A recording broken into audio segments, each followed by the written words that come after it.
Bien, buenos días. Qué hermosas canciones. Nos prepara el corazón, nos enfoca en el Señor.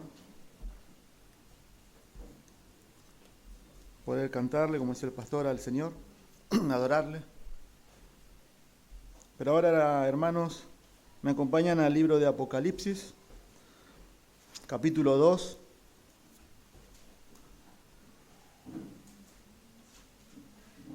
Vamos a estar viendo el versículo 8 al 11.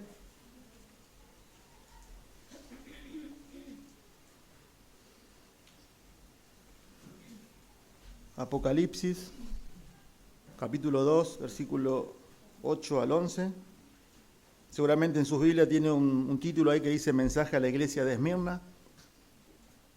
Y vamos a ver eso, a modo un poco de introducción para entrar en contexto. Si usted ve capítulo 2 y capítulo 3 del libro de Apocalipsis, antes de entrar a la revelación profética que Dios ha hecho en este libro, el Señor se dirige a 7 iglesias ubicadas en Asia Menor, una localidad. Hoy actualmente es la zona de Turquía. Estas iglesias existieron, son reales. Y esta ciudad de Esmirna, en la cual el Señor se dirige a la iglesia, pero estaba en una ciudad, la ciudad de Esmirna, tenía una característica importante para entender mejor el texto que vamos a estudiar. Esmirna era la ciudad que, podemos así decirlo, con otras ciudades de Asia Menor, ganó la licitación para rendirle culto al emperador. O sea que en esa ciudad Dios levantó un testimonio, levantó una iglesia. Es interesante, en el año 23 de la era cristiana se levantó un templo al emperador Tiberio César. Para que ustedes imaginen un poco ya lo que nos va a decir el contexto histórico en cuanto a dónde habitaba esta iglesia del Señor. También había una gran comunidad de judíos que vivían en esta ciudad. Y estos judíos, vamos a ver el texto también, hacían lo imposible también para los cristianos que vivían en esa época.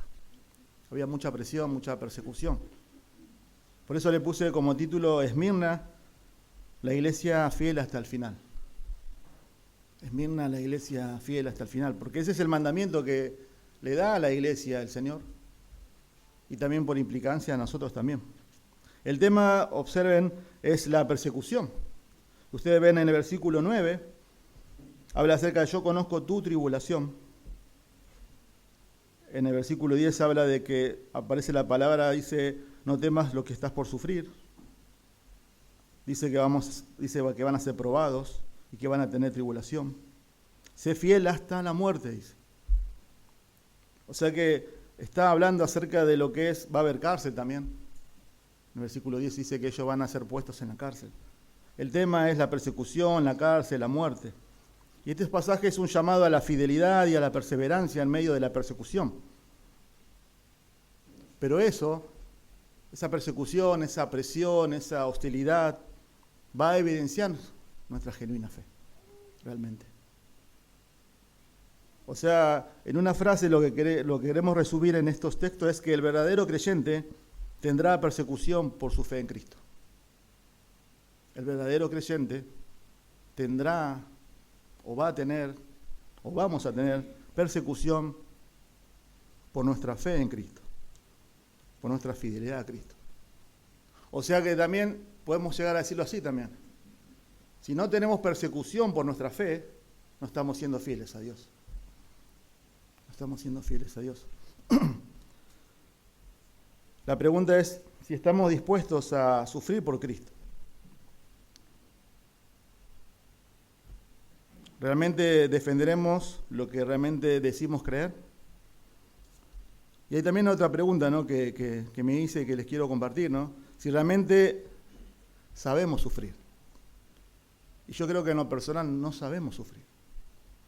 No queremos sufrir. No nos gusta sufrir. No es nuestra tendencia. Entonces, ¿cuál es nuestra primera reacción ante la presión, ante la prueba, ante la dificultad, ante la persecución? Y esta es una verdad enseñada a lo largo de todas las Escrituras, de que el verdadero creyente va a tener persecución por ser fiel a Dios. En Hebreos 11:25 solamente dio un ejemplo ahí. Moisés dice, rehusó llamarse hijo de Faraón y escogió ser maltratado, dice, con el pueblo que gozar de los deleites temporales del pecado.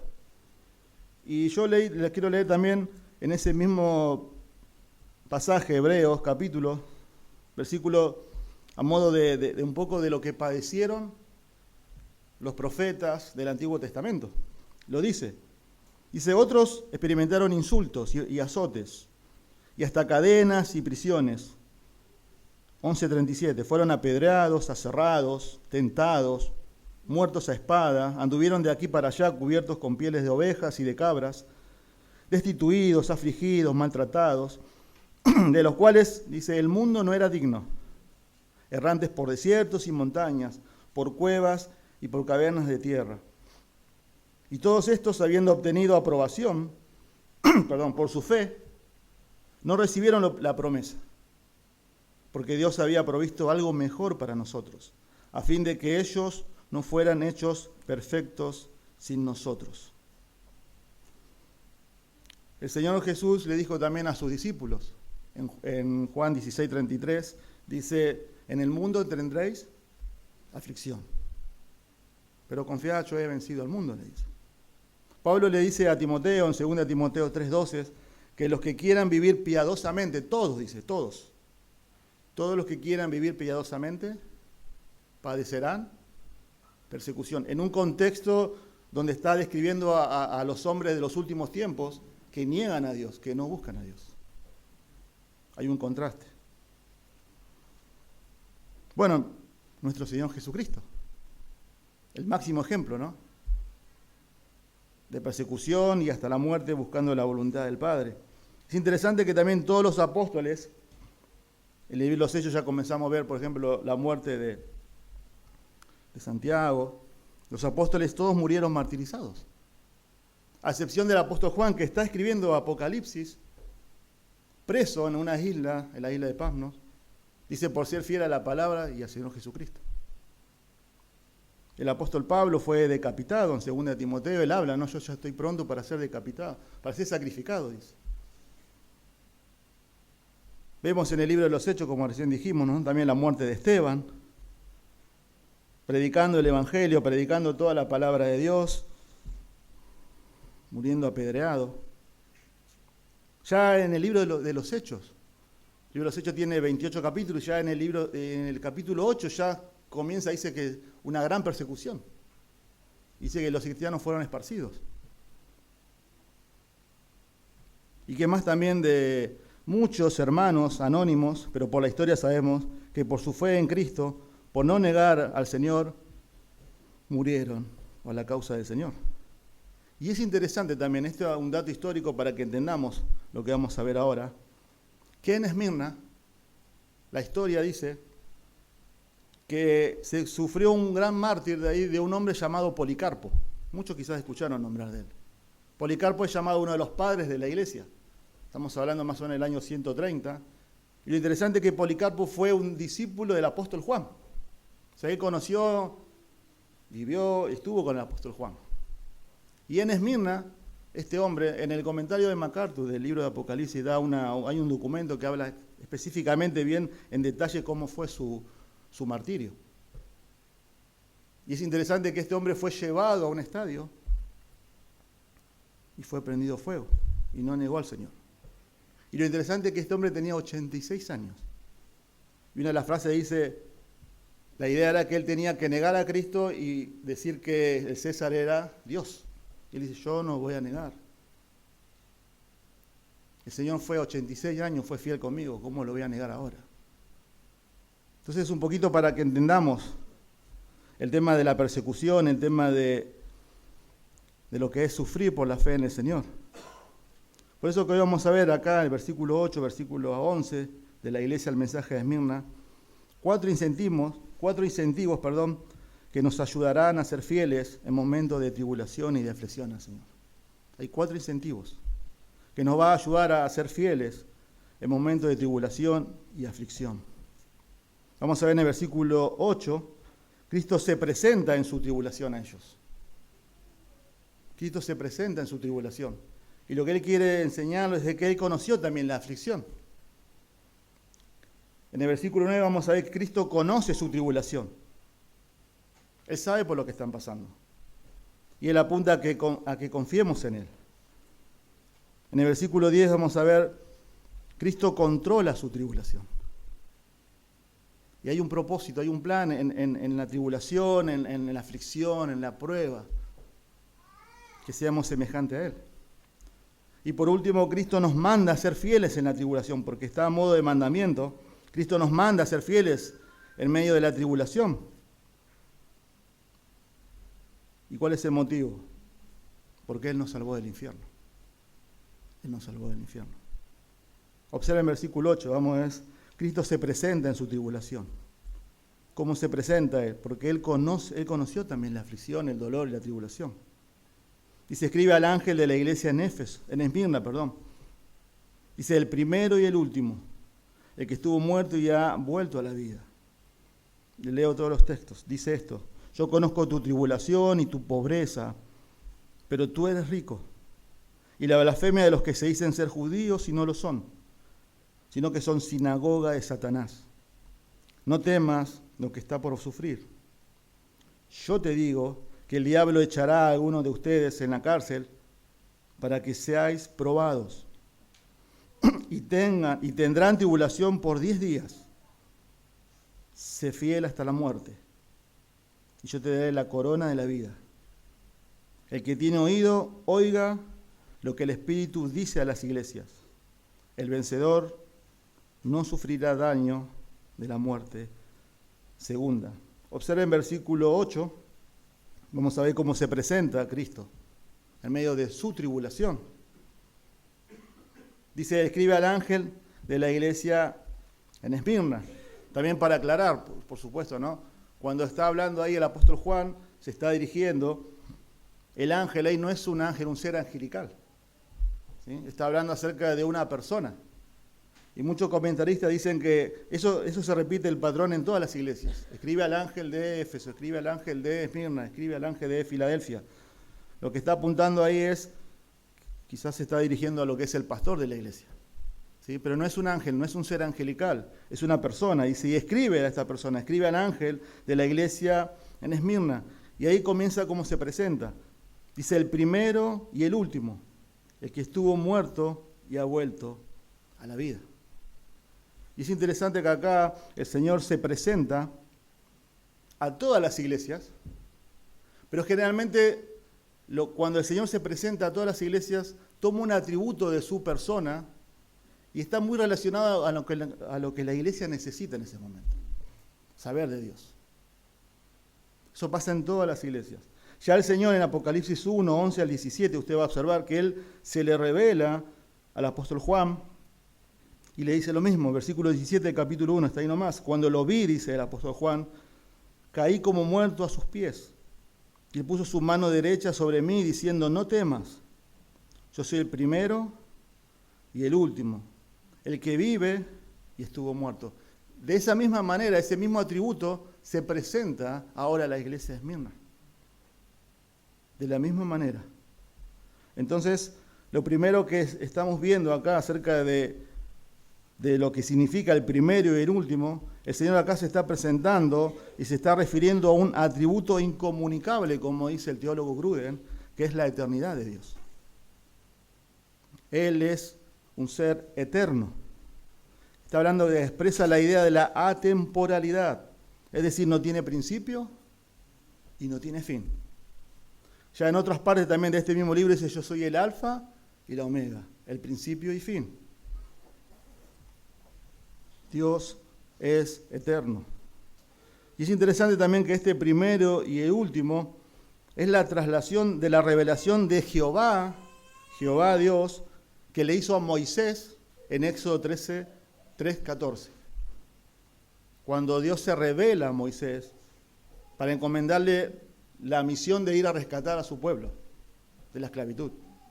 Y entonces Moisés dice, bueno, pero cuando me presentan allá, ¿qué es lo que voy a decir? Dice, te envía, yo soy el que soy. El autoexistente. O sea que el Señor acá se está presentando como el eterno, el que no tiene principio y el que no tiene fin. Y la pregunta es, ¿por qué se presenta así a esta iglesia que está sufriendo, que está padeciendo? ¿Qué tiene que ver la eternidad de Dios con el sufrimiento? Porque, hermanos, el conocimiento de la persona de Dios, de que Él es eterno, a una iglesia que está sufriendo, es vital. Él está diciendo, antes que Roma, que estaba gobernando, con todo su poder y con toda su magnificencia, yo soy. Antes que Grecia existiera con toda su sabiduría, con toda su filosofía, yo soy. Antes que Domiciano, que era el emperador que estaba reinando en ese mismo momento, yo soy.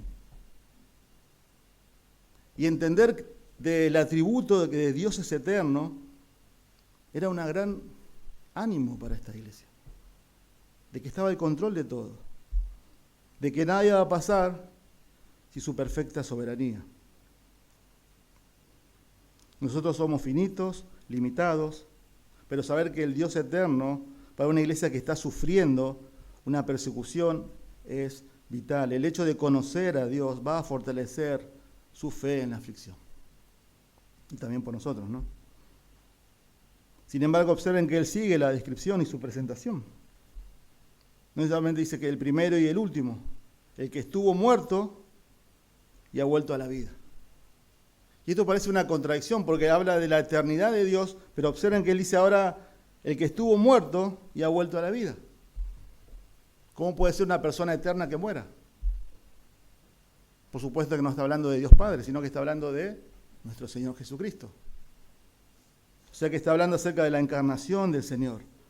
¿Sí? El que estuvo muerto y vivió, lo que está enfatizando ahí es su deidad. Está hablando de su eternidad, pero también está enfatizando su deidad. La eternidad y la deidad juntas en la persona de nuestro Señor Jesucristo. El Verbo se hizo carne y habitó entre nosotros. Y vimos su gloria como unigénito del Padre. Colosenses también habla acerca de eso, ¿no? La Biblia enfatiza mucho acerca de la deidad de Cristo. Él es el primogénito de toda la creación. No está hablando de un ser creado, sino que Él tiene toda la preeminencia. Entonces se está hablando de la segunda persona en la Trinidad. El que está escribiendo a estas cartas, no solamente a la iglesia de Esmirna, sino a todas las iglesias, es el mismísimo Señor Jesucristo. A la iglesia no lo está animando otra iglesia. No lo está animando los apóstoles. Le está escribiendo, le está animando, le está fortaleciendo su fe para que sean fieles hasta el final. Es el mismísimo Señor Jesucristo.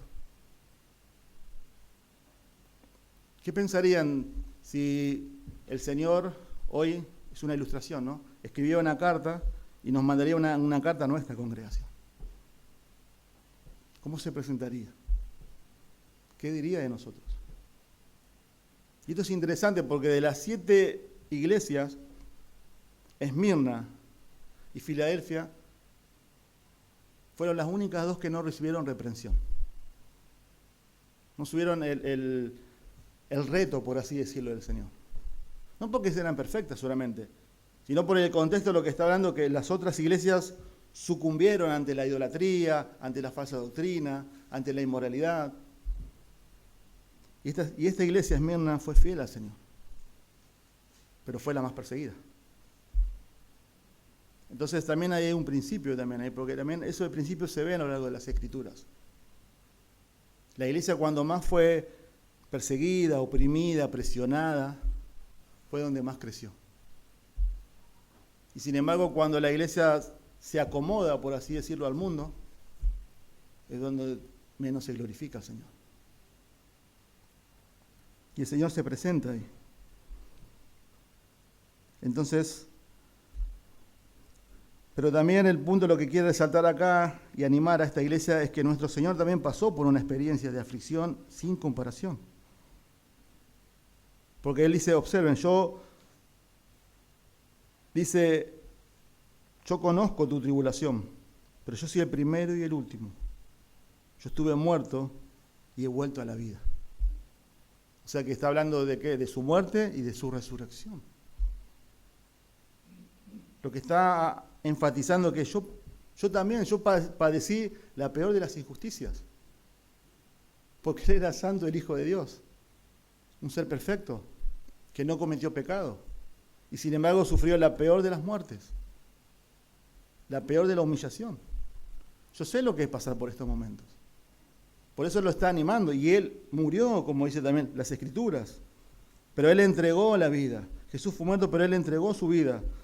Por eso Juan 10:18 dice, yo tengo poder para ponerla y yo tengo poder para volverla a tomar. Hechos 2:23 dice, su muerte fue por manos de hombres.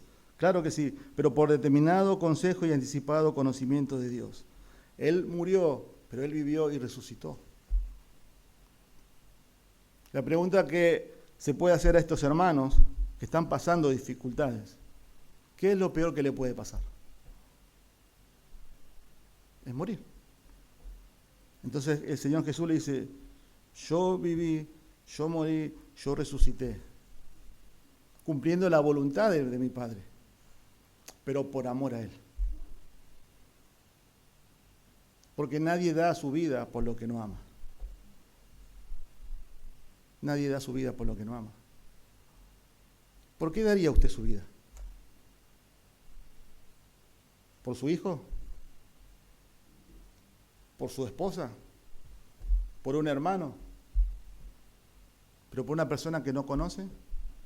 Miren, el corazón del hombre es tan depravado, yo me ponía a pensar esto, ¿no? A veces, y tan necio. Hay personas que dan su vida por un equipo de fútbol.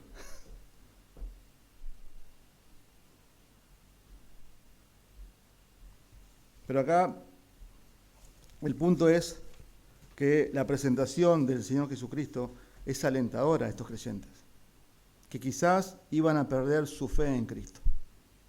Pero Él es eterno, Él resucitó, Él venció a la muerte. Y así como resucitó, también da esperanza a todos los que creen en Él. Esto iba a animar, iba a consolar a estos hermanos. Es por eso que en 2 Timoteo, Pablo le dice a un pastor, a un delegado apostólico, acuérdate de Jesucristo. Acuérdate de Jesucristo, resucitado de entre los muertos. Un pastor no sabía quién era Jesucristo, no está apuntando a quién era. Acuérdate de Él. Eso iba a animarlo en el momento de la aflicción a Timoteo.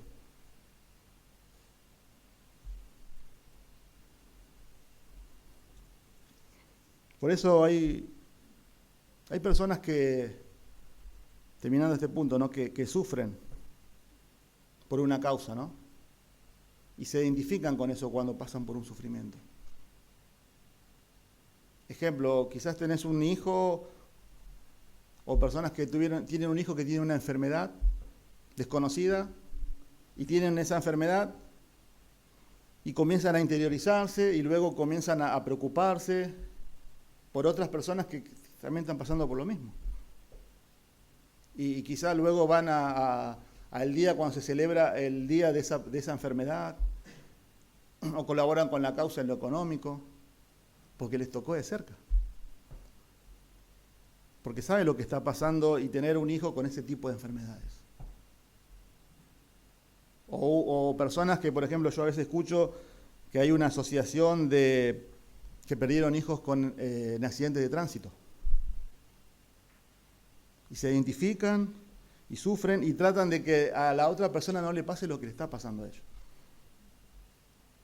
Y el punto acá también es de Cristo. Él se presenta así porque Él sabe lo que está pasando. Él conoció la aflicción. Él sabe de su dolor. Por eso Hebreo dice que tenemos un sumo sacerdote que puede compadecerse de nuestras debilidades. Pero hay una diferencia, ¿no? Pero Él es sin pecado. Y podemos ir a hallar socorro al trono de la gracia. Pero observe el versículo 9, ¿sí? El segundo punto Cristo conoce su tribulación. Cristo conoce su tribulación. El punto es que podemos y debemos confiar en Él. Luego de presentarse y poniéndose y dándose como ejemplo de aflicción, observen lo que le dice: yo conozco tu tribulación y tu pobreza, pero tú eres rico, dice. Y la blasfemia de los que se dicen ser judíos y no lo son, sino que son sinagoga de Satanás. Él dice: yo conozco tus obras y tu tribulación. La palabra tribulación significa presión. La idea es algo que asfixia y que te quita el aire. Esa es la idea. Y esta palabra siempre está asociada en el Nuevo Testamento con la tribulación, con la persecución. ¿Sí? Y es interesante que él dice: yo conozco tu tribulación. No dice: yo quito tu tribulación. Yo la sé, pero no, yo no la quito. Y es interesante, hermano, observen el texto, que la tribulación, la presión, la aflicción, la asfixia esa, está relacionada con la frase que sigue. Dice: y tu pobreza. La pobreza ahí está hablando acerca de una pobreza material, física. La palabra pobreza ahí es la misma palabra que aparece en Lucas 16, acerca de cuando hablan de rico, Lázaro y el mendigo, ¿recuerdan? O sea que está hablando acerca de una pobreza de mendigo, una pobreza extrema. ¿Qué tiene que ver la presión, la tribulación con la pobreza? Aquí, ¿por qué está asociada acá? Bueno, como me dije al principio, recuerden el contexto. Esmirna era la ciudad, por así decimos, la atracción turística que tenía era que se adoraba al emperador de Roma. Y era una ciudad próspera, interesante, rica. O sea, en una ciudad próspera y rica, los creyentes eran pobres en extremo. ¿Por qué creen que eran pobres? ¿Porque eran vagos? ¿Porque no querían trabajar? No, lo que está asociado ahí es que ellos no se rendían al culto al emperador. Una sola cosa cambiaría esta situación: negar a Cristo. No hay otra cosa. Negar a Cristo. O sea, la ecuación es: los creyentes son pobres materialmente, pero observen también lo que dice el texto. El Señor le dice: pero tú eres rico. O sea, yo soy pobre materialmente, pero rico para Dios. Ellos son ricos materialmente, pero pobres para Dios. Y es interesante, observen ahí en capítulo 3, den vuelta a una página, a la iglesia de la Odisea. En el versículo 15 dice: yo conozco tus obras también, que no eres frío ni caliente. Ojalá fuera frío o caliente. Así que, ojalá fuera frío y caliente, dice. Así, puesto que eres tibio y no frío ni caliente, te vomitaré de mi boca. Porque dices, ellos decían, los que estaban en esa iglesia: yo soy rico y me he enriquecido y de nada tengo necesidad. No sabes, le dice el Señor, pero Él tiene otra mirada de la iglesia, de los creyentes. No sabes que eres un miserable y digno de lástima, pobre, ciego y desnudo. O sea que el punto acá es: ¿qué es lo que cuenta? ¿La opinión que Dios tiene de una iglesia? ¿O la opinión que el mundo puede tener de una iglesia? ¿O la opinión que nosotros mismos podemos tener de nuestra propia iglesia?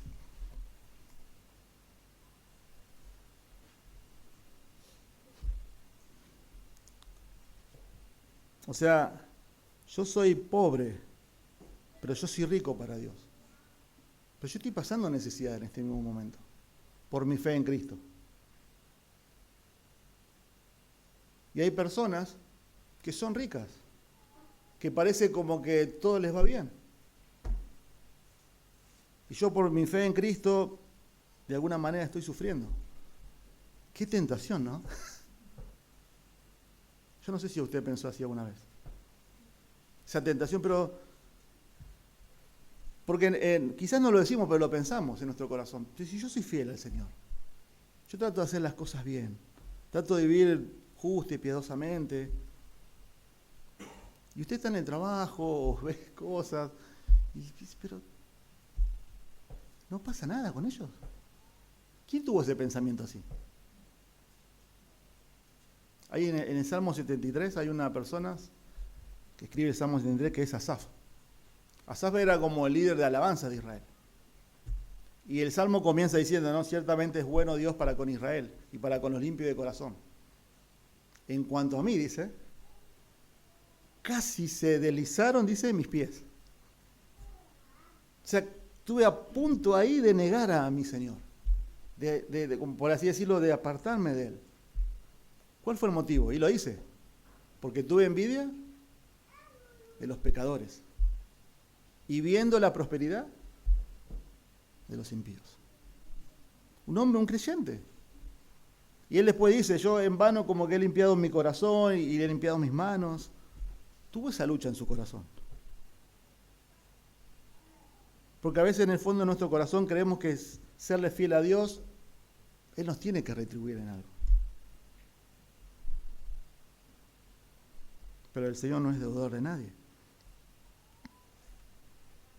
Y el texto observen, dice, o sea, ellos tenían una presión, una presión social, de que por ser cristianos, quizás no le daban trabajo, quizás no le compraban, no podían vender, y se empobrecieron. Pero no solamente había una presión social, sino también había una presión religiosa. Observen, dice, y la blasfemia de los que se dicen ser judíos, y no lo son, sino que son sinagoga de Satanás. Bueno, este es un grupo de religiosos judíos que se encargaban de calumniar a los creyentes. Porque él les habla ahí de sinagoga de Satanás. Se dice ser judíos, pero no lo son. Como dice Pablo en Romanos 2:28, eran judíos externamente, pero no judíos internamente, de corazón. Porque en vez de buscar y amar la ley y creer en el Mesías, ellos eran enemigos del pueblo de Dios, instrumento de Satanás.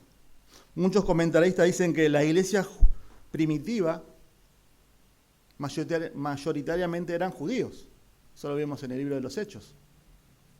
Claro, y para los judíos, para la religión judía, convertirse al cristianismo lo veían como algo desleal totalmente. Y eran perseguidos. Y había seguramente una comunidad grande acá en Esmirna de judíos, y quizás muchos dicen que ellos eran los mismos que denunciaban a los creyentes, que ellos no se rendían al culto del emperador. Por eso le dice que eran sinagoga de Satanás. El punto era que ellos eran odiados por la mayoría. Odiados por la mayoría. Por amor al Señor. Yo también acá hay otro principio también que vi, ¿no? Del hecho de ser fiel al Señor, hay un precio. No todo el mundo nos va a amar. No le vamos a caer bien a todos. Y ahí también hay otra tentación que muchas veces luchamos, ¿no? Hay un Dios minúsculo, ¿no? En nuestro corazón siempre está la tentación de querer caerles bien a todos nosotros, de no tener problemas. Pero acá el hecho de ser fiel a Dios nos va a causar problemas. Yo noté algunas cosas acá, porque quizás usted está en su mente diciendo, pues bueno, pero esta era la iglesia primitiva, se moría por la fe en Cristo. Nosotros hoy tenemos libertad de culto, estamos en el siglo XXI.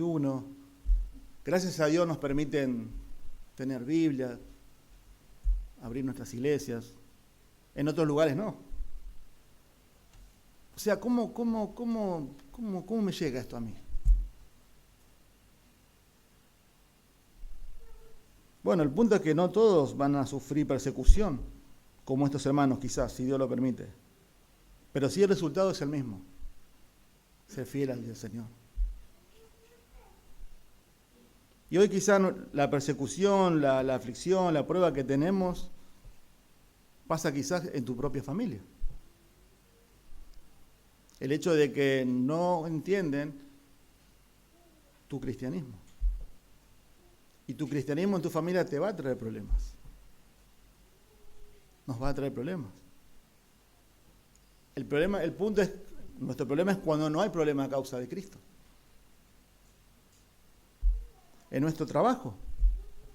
El hecho de identificarnos y hacer la voluntad de Dios muchas veces nos va a traer problemas en nuestro trabajo. Nos va a traer problemas, nos debería traer problemas, decir, por ejemplo, hoy que lo que la Biblia dice en cuanto a la homosexualidad, que es pecado.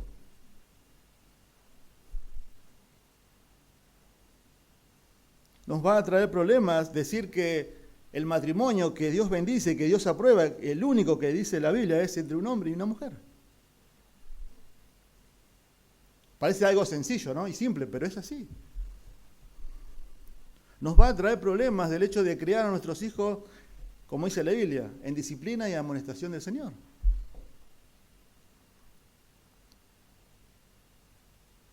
Y quizás también nos podemos meter en cosas que la Biblia también nos enseña.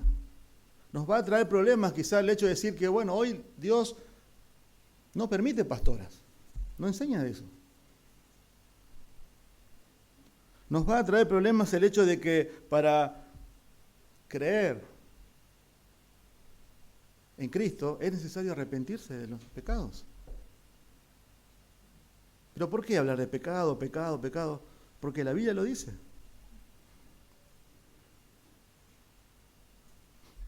Y si evitamos todo esto, no vamos a tener persecución. Claro que sí. Vieron que es muy sutil. Ellos morían por la fe. Y a mí me llamó la atención esto, hermanos. Ellos fueron presionados, atribulados, perseguidos. Y fueron fieles. Nosotros muchas veces, por muchísimo menos que eso, somos infieles. Somos infieles al Señor. Por muchísimo menos. A veces, no sé, dudo el hecho de, bueno, pero me cuesta ir a una reunión casera, me quedo cómodo en mi casa. Esas son nuestras luchas. Y estos hermanos quizás no tenían para comer. Debemos evaluarnos siempre, ¿no? Que el Señor nos evalúe nuestro corazón. Este tipo de persecución quizás está lejos de nosotros, ¿no? Pero el resultado es el mismo, ¿no? Ser fiel al Señor, cueste lo que cueste. Si vamos a ser fieles al Señor, vamos a sufrir algún tipo de persecución. Pero debemos confiar en Él. Y el punto también está acá es, si le seguimos, ¿por qué? Y la respuesta es, porque le amamos. Porque Él es digno. Porque Él es majestuoso. Porque Él es grande. Porque Él es fiel. O sea, le seguimos los creyentes. La Biblia enseña que un verdadero creyente sigue a su Señor por lo que Él es, no por lo que les da. Por eso el Salmo 73 dice, ¿a quién tengo en los cielos sino a ti? Después de entender, ¿no? de ese pensamiento de apartarse de Dios, entró en su corazón el tener envidia de los pecadores, y nada de ti, fuera de ti nada deseo en la tierra. Y hay problemas, dice, mi carne y mi corazón desfallece. Nosotros cantamos eso, ¿no? Mas la roca de mi corazón es Jehová por siempre.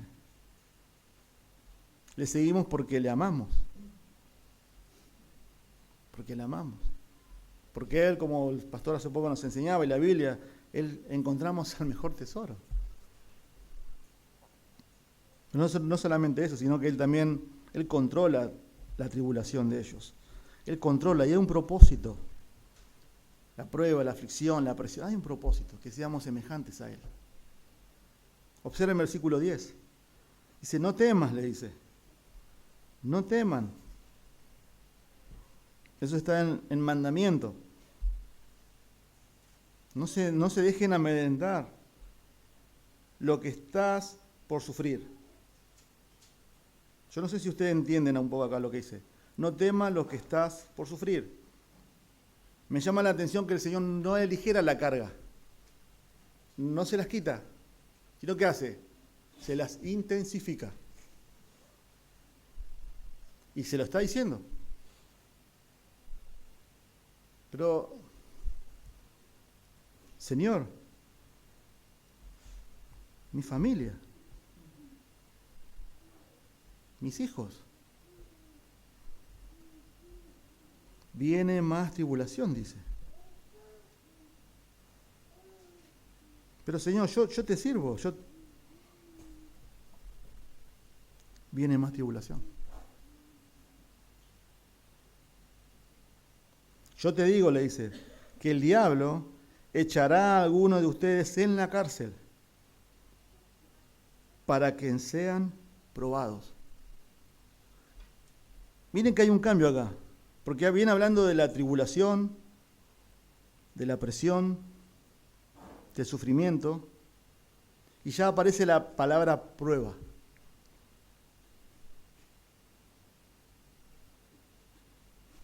O sea, el Señor controla su tribulación. Él ve las cosas, como vimos, ¿no? De eternidad a eternidad, hermanos. Él está en los cielos, nosotros en la tierra, nuestra mirada es muy finita, Él lo sabe todo. Porque lo más lógico sería que Él le quite de la aflicción para que ellos sean un buen testimonio y puedan predicar el Evangelio. Sin embargo, Él le está diciendo que Él va a venir más tribulación y lo van a echar en la cárcel para que sean probados. Pablo le dijo al Señor, no, yo he rogado, 2 Corintios, que me quites el aguijón en la carne 3 veces. Y ya era Pablo, ya era el apóstol Pablo, ya era el teólogo Pablo. Señor, quítame esto. Y todos sabemos la respuesta, ¿no? Pero el Señor le dijo, bástate de mi gracia.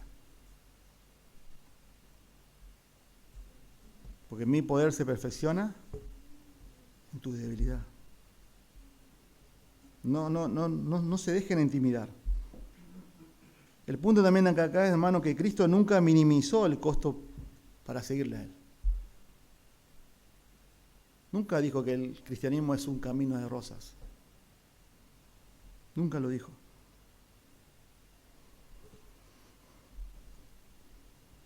Por eso decíamos, ¿no? El hecho de seguirle a Él por lo que Él es, no por lo que nos da. Quizás acá hay personas que pueden venir para ver, bueno, ¿qué yo puedo obtener de Cristo? Y hubo personas así en la Biblia. Siempre hubo personas así. En Lucas 9 se le acerca una persona y le dice, Señor, te seguiré a donde quiera que vayas. Lucas 9, 57. Y el Señor le dijo, el Hijo del Hombre no tiene dónde recostar su cabeza. O sea, le diciendo, seguirme, pero no va a haber reconocimiento, no va a haber fama. Esto, yo soy el Señor y este es mi precio. Y luego sí, hay más personajes. La pregunta es, ¿por qué le seguimos a Él?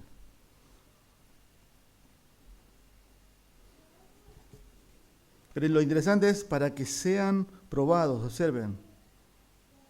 Para que sean probados. Hermanos, a veces no sabemos todo, pero Él lo controla todo. O sea, el punto que es el sufrimiento, Él acá lo llama prueba.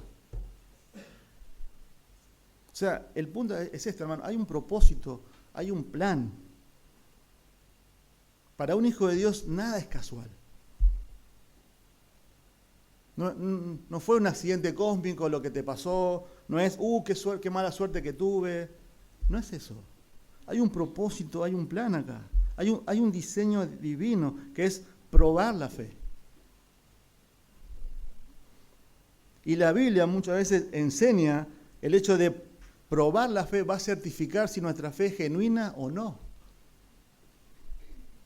La parábola del sembrador habla de eso. Por ejemplo, Lucas 8:13 dice que el sembrador salió a sembrar y uno cayó en un terreno, que es en de las piedras.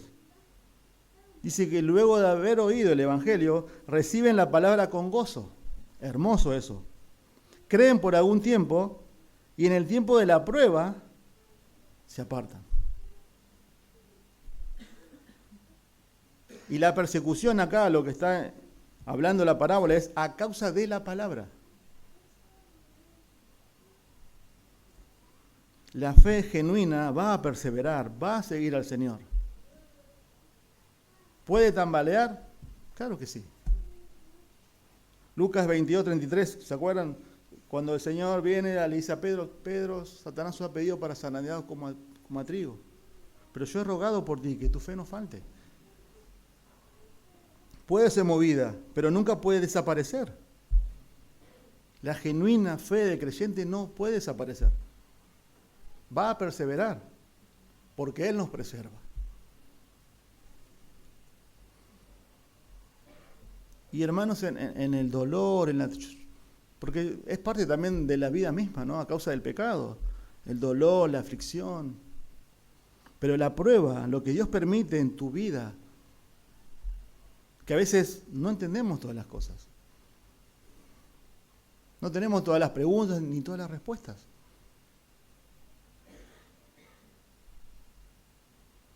Pero el dolor, la presión, la aflicción, a un verdadero creyente, ¿qué hace? Nos lleva a Él. Aún mismo a veces con el corazón en la mano del dolor. Porque no entendemos las cosas que pasan. Yo me podía pensar, ¿no?, en cosas, y he visto a lo largo de nuestra vida cristiana, ¿no?, de personas que han sufrido, mucho más que nosotros. La enfermedad de un hijo, terminal, no sé. Puede pasar, Dios puede permitir. Hablar con hermanos que dicen, bueno, una enfermedad, un cáncer, y dicen, bueno, al principio uno dice, bueno, es la voluntad de Dios, me voy a aferrar, pero somos tan frágiles. Claro que luego de tanta quimioterapia no es fácil alabar a Dios, ¿no? De no poder dormir, del dolor. Y sea la aflicción que sea que Dios permite en tu vida, hay un plan, hay un propósito. Que cada día seamos más parecidos a su Hijo. Aunque nosotros no lo entendamos. Pero ese es su propósito. Por eso Santiago dice, tened por sumo gozo cuando os halléis en diversas pruebas, sabiendo que la prueba de vuestra fe produce paciencia. Mas tenga la paciencia su obra completa, para que seáis hallados perfectos y cabales, sin que falte cosa alguna. O sea, la prueba nos lleva a ser pacientes. Y esa paciencia es la que, ante la presión, ante la aflicción, ante el dolor mismo, es la que no nos permite que nos aplaste. Porque la paciencia es fruto de ¿qué? Del Espíritu Santo. ¿Y fruto del Espíritu Santo qué? Yo tengo que ser lleno del Espíritu Santo. ¿Y cómo soy yo lleno del Espíritu Santo? Con las Escrituras, buscando al Señor. O sea, yo no soy aplastado porque el Señor me sostiene. Ese es el punto.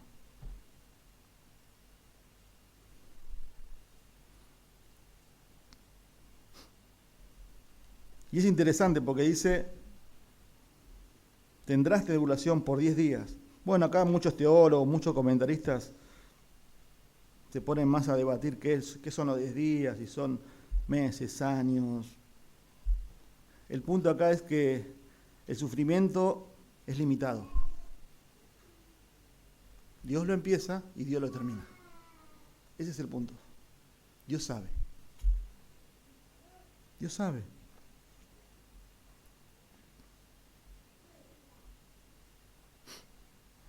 Y el texto dice, sé fiel hasta la muerte. Sé fiel hasta la muerte. Y yo te daré la corona de vida. Y es interesante que sé fiel hasta la muerte está a modo de mandamiento. Se nos manda a ser fieles. La pregunta es ¿por qué? ¿Por qué Dios te manda y me manda a ser fiel hasta el final? Sea lo que sea, cueste lo que cueste. Porque nuestra tendencia es a ser infieles a Dios. En medio de la presión, de la aflicción, de la prueba. Y la prueba tiene un propósito. O sea que acá hay dos caminos. Yo puedo pasar la prueba sufriendo o puedo pasar la prueba quejándome. Sufriendo con el corazón en la mano, no entendiendo muchas veces las cosas, pero dando gloria a Dios. Y hay hermanos que en eso Dios ha usado para su gloria. Y yo puedo pasar lo que Dios está permitiendo, porque Dios permite, porque Él lo conoce y Él lo controla, quejándome en mi corazón de esa situación que Él permite.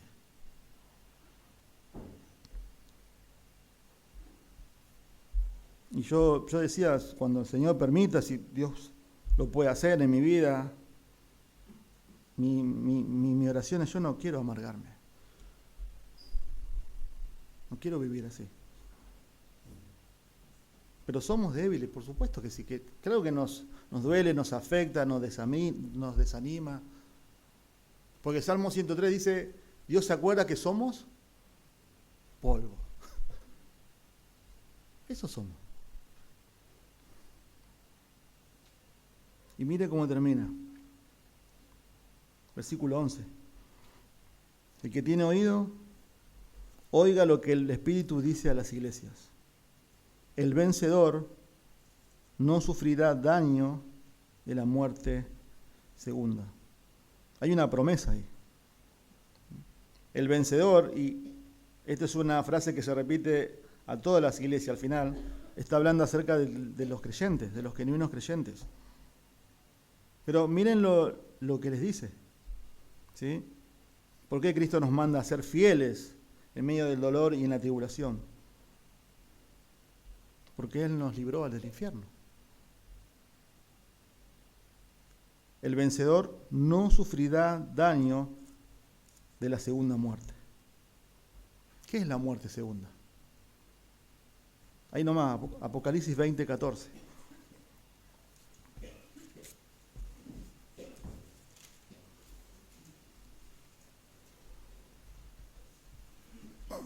Versículo 11 al 15, el Señor va a tener un juicio llamado el Gran Trono Blanco a todas aquellas personas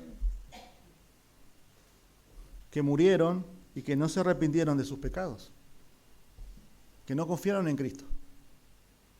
Van a ser resucitados y van a ser juzgados, pero ya está el veredicto. Observen el versículo 14. 13. El mar entregó los muertos que estaban en él y los muertos y el Hades entregaron a los muertos que estaban en ellos y fueron juzgados cada uno según sus obras. La muerte y el Hades fueron arrojados al lago de fuego. Esta es la muerte segunda. La muerte segunda es la eterna separación de Dios por el pecado. Por tu pecado, por mi pecado. Eso es lo que merecemos. Hay dos maneras de pagar el pecado, la Biblia lo enseña. Cristo ya lo pagó en la cruz, muriendo por los pecadores. La sangre de Cristo limpia todo pecado. Creyendo en Él como el único y suficiente Salvador. Él es el sustituto de la humanidad, el justo por los injustos. O se paga en la cruz o se paga en el infierno, merecidamente, por no creer en el sacrificio de Cristo, por no arrepentirse de los pecados. Y lo que le está diciendo a esta iglesia es, ustedes van a sufrir, van a ser lanzados a la cárcel, quizás van a morir por la fe, pero no van a ir al infierno. Ustedes son vencedores. no porque sean buenos, sino que por gracia fueron salvados por la sangre de Cristo. Quizás hay personas que tienen el pensamiento de decir, bueno, yo no quiero esa promesa. Yo quiero dejar de sufrir ahora, pero va a sufrir eternamente en el infierno. Los creyentes tienen una promesa de que posiblemente, y vamos a sufrir, como dice el texto, por identificarnos con Cristo. Pero vamos a estar por la eternidad gozando de Él por siempre. Algo merecido, que era el infierno, y sin embargo Dios nos sacó de ahí solamente porque creímos en Cristo. No por nuestras obras, no por nuestra religión, no por leer la Biblia, no por venir a la iglesia, solamente por creer y arrepentirnos de nuestros pecados. Dios nos da la inmensa salvación. Hermanos, el sufrimiento aquí es temporario, duele, quizás estás pasando por una dificultad, una aflicción, una presión que muchas veces quizás nos quita el gozo. Confiemos en Él. Él nos da de su gracia. Y esa aflicción, el propósito es llevarnos a Él, para que confiemos en Él. Él es suficiente. Él es suficiente. Vamos a orar. Padre, gracias te damos por tu palabra, Señor. Gracias por este ejemplo, Señor, de esta iglesia, que no ha tenido un reproche tuyo, Señor, pero ha sido la más perseguida, la más atribulada, la que tuvo más presión, Señor. Señor, el leer a veces de hermanos, de mártires de la fe, Señor, que dieron su vida por ti, Señor, a veces eso pasa tan lejos de nuestra vida diaria, de nuestro mundo, agradecidos porque hasta hoy, Señor, no lo permites, pero también eso es una evaluación en nuestro corazón de dónde estamos parados, Señor, si realmente nuestra fe es puesta a prueba. Pero ayúdanos, Señor, a ser fieles diariamente, porque muchas veces negamos, Señor, tu nombre. Simplemente por el hecho de no identificarnos, y simplemente a veces por el hecho de no quedar mal, de no entrar en un problema con una persona, Señor, de decir un principio bíblico, Señor, que tú nos mandas y realmente a veces claudicamos. Perdónanos por nuestra infidelidad, Señor. Y ayúdanos, Señor, a que en los momentos de aflicción, depresión, que quizás hermanos puedan estar pasando, que tu gracia los sostenga, Señor. Anímales. Y entender, Señor, que cada cosa que nos acontece, cada cosa, Señor, cada detalle, nada escapa de tus manos, Señor. Tú lo conoces y lo controlas. Y hay un propósito, Señor, que cada día seamos más parecidos a ti. Y tú lo permites, Señor, porque sin eso quizás no te buscaríamos tanto. No oraríamos tanto. No te buscaríamos, Señor, y estudiaríamos de ti para hallar consuelo, Señor, en medio de la aflicción. Gracias te damos, Señor, a ti la gloria. En el nombre de Jesús. Amén.